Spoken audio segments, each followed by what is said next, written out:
अस्सलाम वालेकुम, welcome to my channel. मेरा नाम है हिना और आज हम देखेंगे तारीख के माखिज़ EVS में।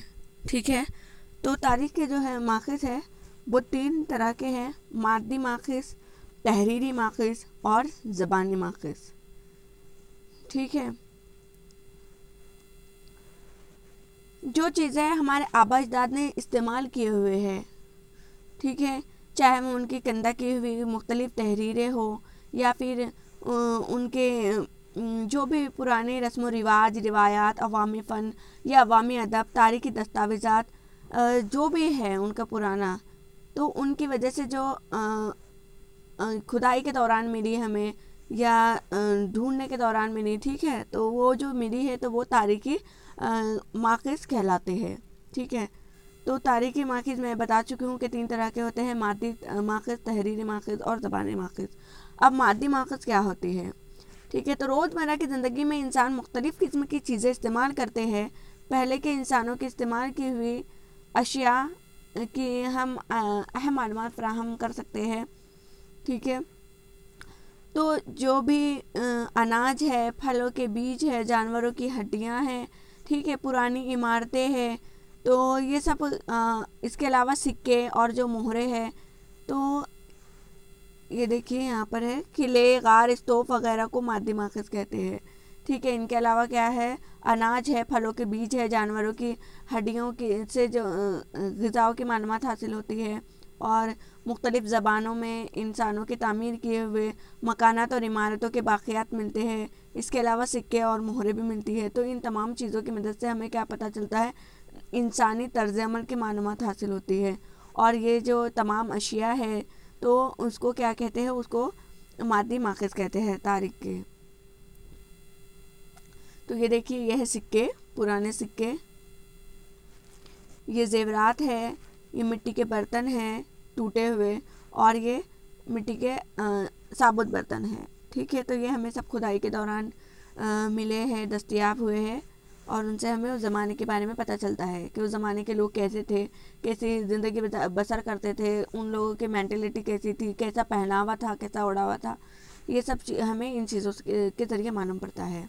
अब हम देख लेते हैं तहरीरी माखिज़। ठीक है, ये देखिए, ये तांबे की तख्ती है,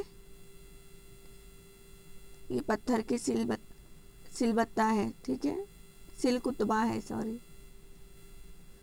तो जो मंदिरों की दीवारें, गारों की दीवारें, पत्थर की सिलें, तांबे की तख्तियाँ, बर्तन, कच्ची ईंटें, ठीक है, ताड़ के पत्ते, भोजपत्र जैसे वगैरह तहरीरी माखिज़ात की मिसालें हैं।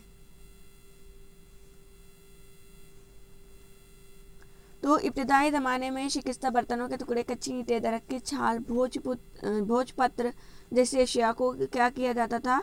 बयास के तौर पर इस्तेमाल किया जाता था, और वो किसी नोकदार चीज़ की मदद से इस पर तहरीर करते थे। ठीक है, और तजुर्बा और इल्म जैसे जैसे बढ़ता गया, उसके साथ ही इंसान ने मुख्तलिफ़ तरीक़ों से लिखना शुरू किया। इर्द गिर्द वक़्फ़ पज़ीर होने वाले वाक़यात और दरबार में होने वाली कार्रवाइयों की रुदात वगैरह तहरीरी शक्ल में महफूज करने का तरीक़ा राइज हुआ।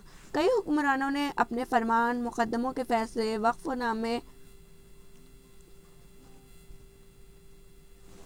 वक्फ़नामे वगैरह पत्थर या तांबे की तख्तियों पर कुंदा करवाए थे। एक अरसा गुजरने के बाद अदब की कई किस्में वजूद में आई। मजहबी और समाजी नोयत की किताबें, ड्रामे, नज़में, सफ़रनामे और साइंसी मौज़ूआत पर मज़ामीन लिखे जाने लगे, जिनके मुताले से उस ज़माने की तारीख़ को समझने में मदद मिली। इस सारे अदबी सरमाए को क्या कहते हैं? तहरीरी माखिज़। भोजपत्र भोज नामी दरख्त की छाल से बनाया जाता है। ये दरख्त कश्मीर में पाए जाते हैं। ठीक है, और इस पर लिखने का काम किया जाता था पुराने ज़माने में। ज़बानी माखिज़। ठीक है, तो नज़म के बंद, लोकगीत यानी कि अवामी गीत जो गाए जाते हैं, और लोक कहानियों पर मुश्तमिल अदब तहरीरी सूरत में दस्तयाब नहीं होता। इसको मुख्तलिफ करने वाला नामालूम होता है, वो नस्ल दर नस्ल लोगों तक पहुँचता है। ऐसे अदब को کیا کہتے ہیں، زبانی طور پر محفوظ ہونے والا ادب کہتے ہیں. جیسے کہ بارش ہوتی ہے تو بہت ساری عورتیں مل کے کیا کرتی تھی، جھولا جھولتی تھی، اور بارش کے جو گیت ہوتے تھے، لوک گیت، وہ گائے جاتے تھے.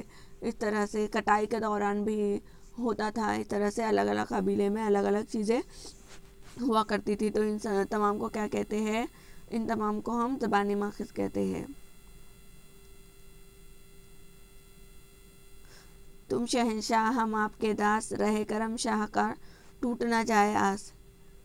یہ شہنشاہ جہانگیر کی شادی کی تقریب میں گایا گیا تھا. اور لوک گیت یہ والنام خدا کا لیجئے، دوجے نبی رسول، تیجے نام بری کا لیجئے، بات جاؤں نہ بھول، کنٹ سرسوتی میں تو کنٹ بیٹھ جائے میرے، نجو خاکا ساکھا کیتا سرن جاؤ میرے. تو اس طرح سے ٹھیک ہے. یہ ہے قدیم بھارت کی تاریخ مرتب کرنے کے ماخذ، مادی ماخذ، تحریری ماخذ اور زبانی ماخذ. ٹھیک ہے. تو مادی ماخذ میں اشیاء جو کیا کیا آئیں گا، غار کی تصویریں، مٹی کے برتن، مٹی کی مورتیاں، من کے ہیرے زیورات، پتھر کی مورتیاں، دھات کی اشیاء، سکے، ہتھیار. اور تعمیرات میں غار، گھر، ستوپ، گپھائیں، مندر، چرچ، مسجد، ستون. یہ تمام کیا ہے، مادی ماخذ.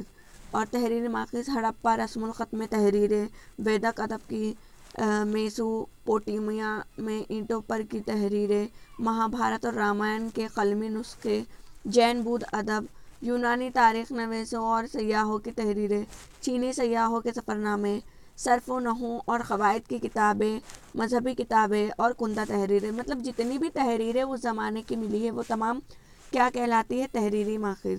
زبانی ماخذ، قدیم بھارت میں زبانی روایت کے مطابق محفوظ کیا ہوا ویدک، بدھ اور جین ادب تحریری شکل میں دستیاب ہے. پھر بھی اسے حفظ کرنے، یاد رکھنے کی روایت آج بھی جاری ہے. ٹھیک ہے. تو تاریخ مرتب کرنے کے لیے جب اس کا استعمال ہوتا ہے تب اس کا شمار زبانی ماخذات میں ہوتا ہے. تو آئی ہوپ کہ آپ کو یہ سمجھ میں آ گیا ہوگا.